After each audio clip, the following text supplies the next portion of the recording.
Good morning, sunshine, evening moonlight, wherever you're at. This is Charlie. Philosophers with pens in hand, questions deep, ain't life grand? It is Valentine's week, and while many are diving into its relevance, I have decided to take a different turn, as I do. So skip the Valentine's Day frenzy, because this episode is dedicated for those wrestling with self-doubt and struggling to see their own worth. And a great reminder to me as well. There is no love greater than yourself. I'm cutting through the noise to remind you why you matter and backing it with science, no psychobabble, no fluff, no forced positivity, just real facts to help you reconnect with yourself in a way that is actually miraculous. As for me, I find it incredibly humbling, so thank you.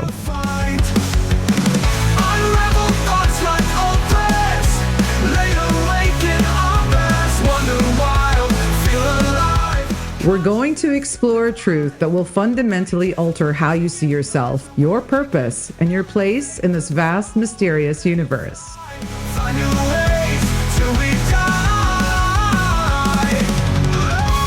So, my first question to you is, what are the odds that you are here right now and listening to these words? Mathematically speaking, the probability of your specific existence is a number so astronomically small, it defies human comprehension.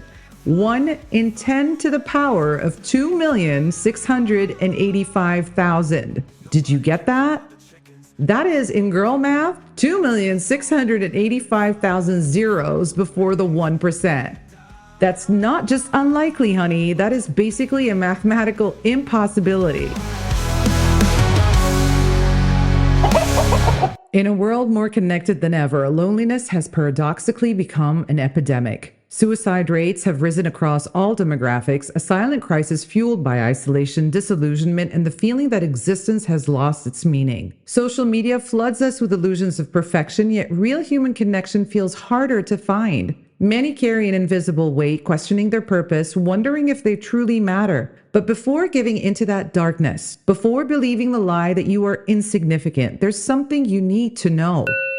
You are a rare beyond comprehension. The odds of your existence are so staggeringly small that simply being here is proof of something completely extraordinary. And if life itself fought to bring you into being, then you owe it to yourself and to those who feel the same weight to hold on, to seek, to grow, and to become. As theoretical physicist Michio Kaku once said, we are essentially a way for the cosmos to know itself. But what does it mean when the odds of your existence are so infinitesimally small that it borders on the miraculous? There you have it, young love, full of promise, full of hope, ignorant of reality. Carl Sagan wasn't just being poetic when he said, we are made of star stuff. The carbon in your bones, the oxygen in your breath, and the nitrogen in your DNA. These elements were forged in the violent crucibles of dying stars billions of years ago. Nobel laureate Richard Feynman described the universe's creation as a near impossible ballet of particles and fundamental forces. Imagine a cosmic game of precision where the slightest miscalculation would erase existence itself. The anthropic principle reveals that our universe appears deliberately engineered for life. Gravity, electromagnetism, these fundamental constants are calibrated with such precision that if they varied by even a fraction of a percent, stars wouldn't form, planets couldn't exist, and you would be impossible.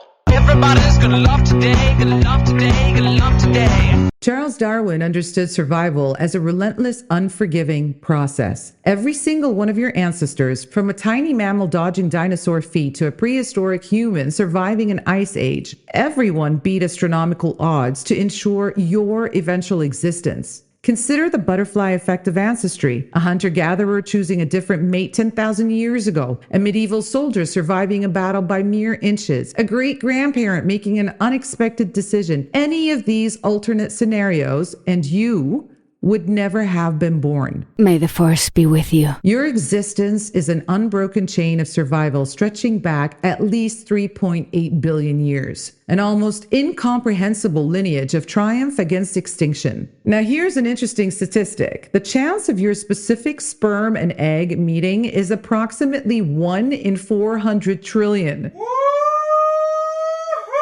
Dr. Ali Benazir's probability study suggests that the likelihood of your entire familial trajectory occurring is so incredibly small, it's mathematically equivalent to zero. Basically, that means if your parents had conceived just 1 second later, a completely different human would exist in your place. You are a unique, unrepeatable cosmic event, and the only journey you need to ride is your truth. This isn't just biology, honey.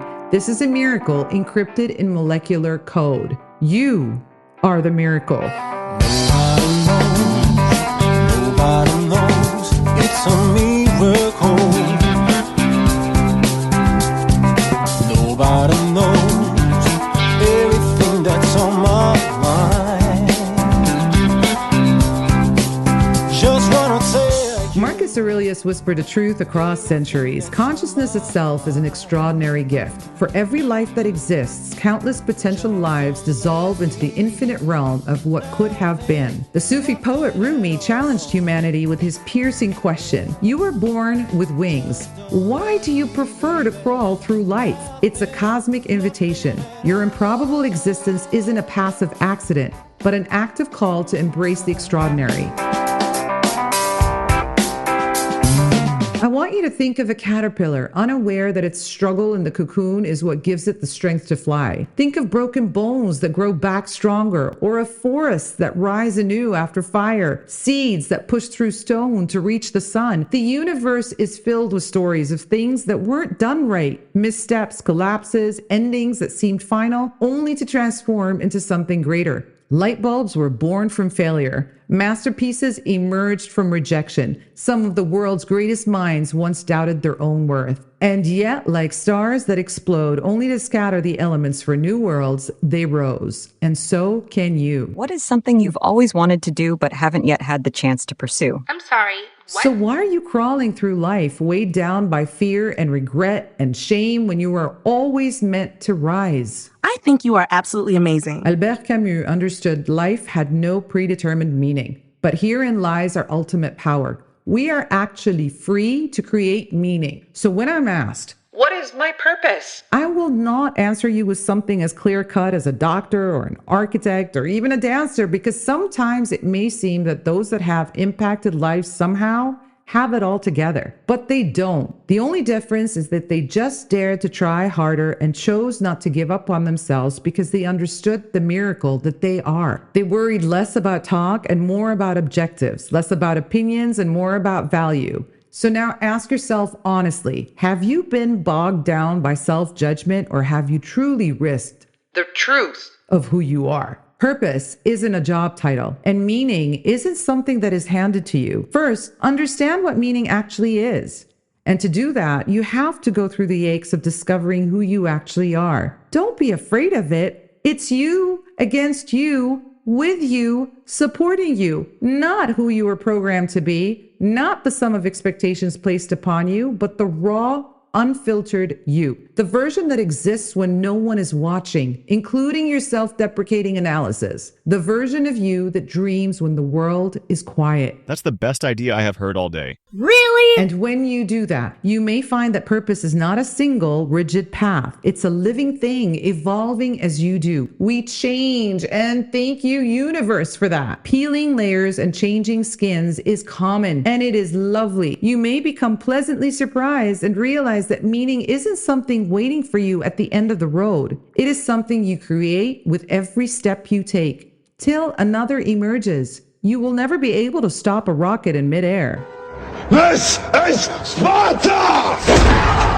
Viktor Frankl, a Holocaust survivor who transformed human suffering into deep philosophical insight, argued that meaning isn't found, it is actually constructed. In his landmark work, Man's Search for Meaning, he demonstrated how humans can find purpose even in the most devastating circumstances. In fact, that is exactly how you win in life.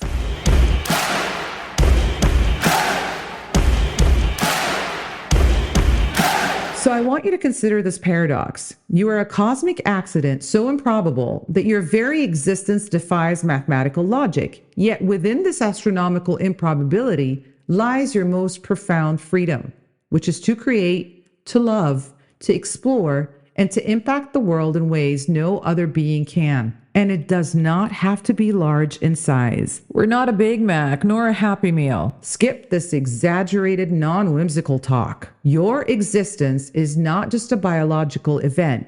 It is an invitation to something greater. In fields of green without a sound, feathers fall, they hit the ground. Does anyone The universe loves to surprise us. Just when we think we understand how things work, science reveals something that completely shatters our expectations. Take a recent astronomical discovery that sounds like science fiction.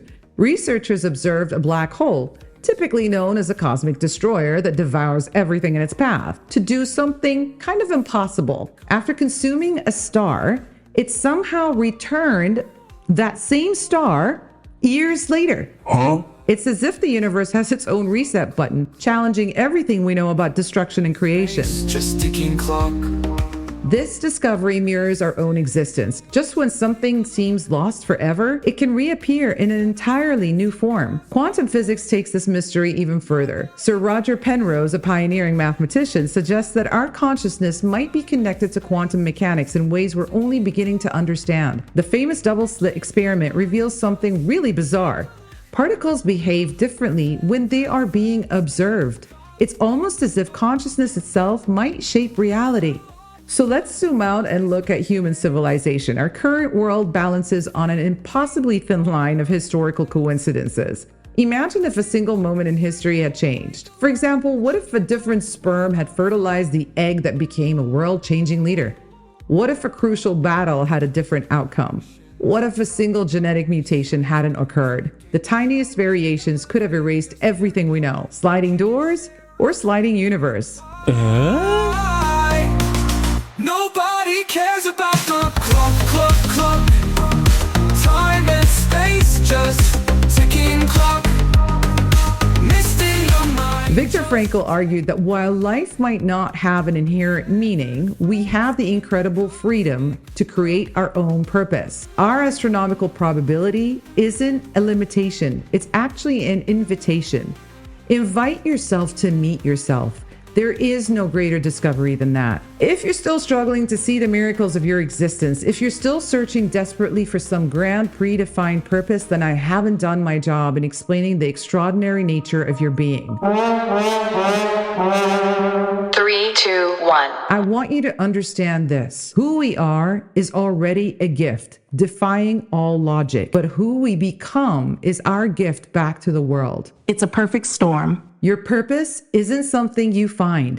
It is something you create, moment by moment, choice by choice. And no, it doesn't have to be a big fat spotlight. We need each other to complete this canvas of life. You are not just a collection of atoms and experiences. You are a universe unto yourself. Complex, unprecedented, with potential so vast it can't be measured by any known calculation. Your existence is the miracle, and your growth, well, that's where meaning lies. I love you. The universe spent 13.8 billion years choreographing an intricate dance of particles, stars, evolutionary mutations, and generational survival, all converging into the singular moment. You pause and let that sink in. 13.8 billion years of cosmic orchestration, every exploding star, every evolutionary adaptation, every single ancestor surviving against impossible odds, all led to this breath you're taking right now. How can you possibly believe you do not matter? Alan Watts understood something real when he said, "You are the universe experiencing itself." This isn't just a poetic statement. It's a radical reframing of existence. You're not a passive observer watching the universe. You are the universe, conscious, feeling, and creating. Those whispers of meaninglessness, those thoughts that you tell yourself that life is empty, they're nothing more than passing weather in the vast landscape of your consciousness. They're just temporary clouds drifting across an infinite sky. Your doubts are not truth. Why are they truth? And why isn't truth truth? What the fuck? Huh? They are merely background noise in the most extraordinary symphony you've ever possibly composed. The illusion of insignificance is just that, an illusion. You're living, breathing continuation of 13.8 billion years of unbroken cosmic, awe-inspiring rebirth. Every cell in your body tells a story of survival, of transformation, and of endless possibility. Your existence is not just improbable, it's a continuous act of creation.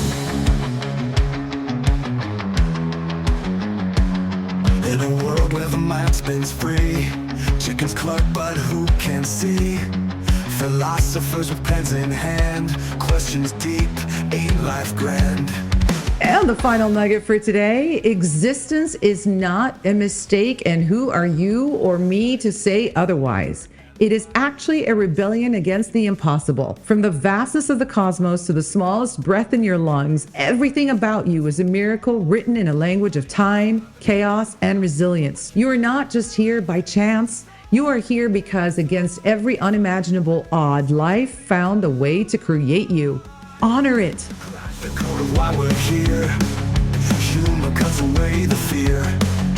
Elevate your heart, your mind. The universe does not waste energy. Stars collapse only to be reborn in greater brilliance. Forests burn, yet from their ashes, new life emerges. Rivers carve through mountains, proving that even the unmovable can be reshaped. The same force that turns the tides, spins the planets, and ignites the stars exists within you. No moment of pain, no season of darkness, no storm of doubt is greater than the miracle that brought you into being.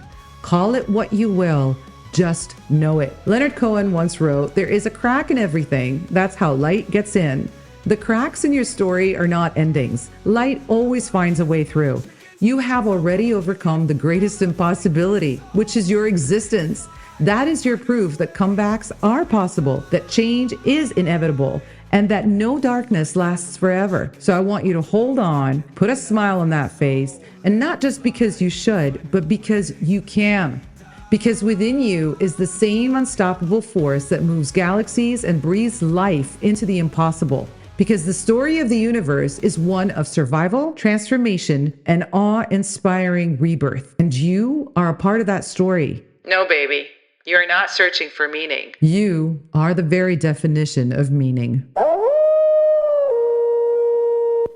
Valentine's Day. It comes every year whether you like it or not. Everybody's gonna love today, gonna love today. So now it's time to love you, love yourself, and discover you. I promise it is loads of fun. Thank you for being my Valentine, and until next time, keep being your amazing, chaotic, perfectly imperfect self. And before you go, can you do me a tiny favor? Either hit follow or rate or leave a comment or drop a review. Whatever is easier for you, because what you say truly matters to me deeply. Your support is the fuel for the circus train, and I promise to keep trying to improve. I'm on a mission to prove that even if you think you're a nobody or you're not famous, you can still be someone for somebody, and you are. So take care, stay curious, and remember, nobody cares about the chickens, but there's always someone out there that definitely cares about you. Mom, somebody just followed me. Are they running to or running from the cosmic dance? This It has show is begun. sponsored by lookchaos.co, www.lechaos.co. Genderless, sustainable, trendy lifestyle. Alex and I were supposed to have sex today. Love can't be planned. It's not love you're talking about. But at the end of the day, it's all about love.